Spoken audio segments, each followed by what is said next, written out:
Hi everybody, this is Tina with 2 Chicks and a Cricut, and I have a little tip that I want to share with you that I just learned last night, and this is about your portrait feature on your Cricut expression. So when you have your mat and you're using, your paper on it, a lot of times it's a good idea to move your paper around different places if you have smaller pieces of paper, so that you don't waste the stickiness on your mat. It will help your mat to last. So for instance, instead of always putting your paper at up at the top corner to put it into your mat, you can oftentimes put it down and then use your directional keys to move your blade to the point where you need your paper. So I am learning with all of my buttons, my portrait and my quantity, all of those I've not used a whole lot, but I found this really neat use for my portrait button on my expression last night. So what you want to do is before you load your paper in, you want to push your portrait button. Whoops.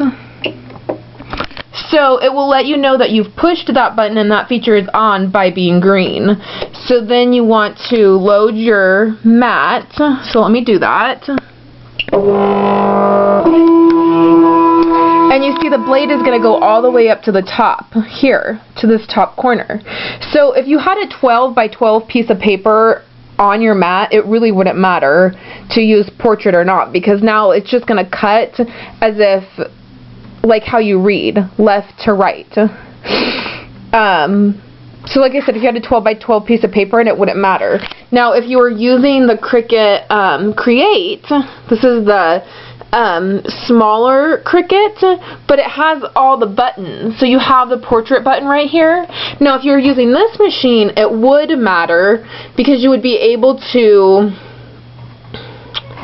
cut something larger by using your portrait. So if you wanted to cut a letter larger or an item larger, you would just push your portrait and you could cut it larger. As well as if you were using a 12 by 24 mat, it would also matter. So I never thought it mattered when you just were using a 12 by 12 mat, but I was using a piece of 8.5 by 11 paper last night, which I do a lot. Like I bought a couple packages of this black paper in just 8.5 by 11 because it was cheaper for one, and then when you're using it for layers or just smaller items, you can just pop it in and use it, and it just seems to go farther than wasting a whole 12 by 12 piece of paper and having more scraps.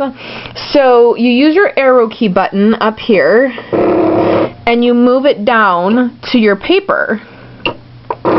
Now if I had this just set on the regular setting and I moved it to this top corner, then it would cut this way.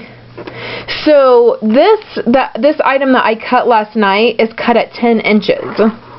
So it wouldn't cut 10 inches this way. It would tell me that my paper wasn't large enough. But by putting it on my portrait button, it's allowing me to cut this item at 10 inches. So this enabled me to use this part of my mat, cut it 10 inches, and it not tell me that I didn't have enough paper or me have to move it or whatever the case may be. So then you would just, when you unload it, you have to remember to turn off your portrait button when you're done. Otherwise each time it will do that. So that's a cool feature with your portrait button. If you're using your expression and a longer piece of paper and you're trying to save your stickiness of your mat in certain areas, then you can just use your portrait button. So thanks guys for tuning into our videos. We're enjoying making them and we hope you're enjoying watching them. So we love to hear your comments. Thanks.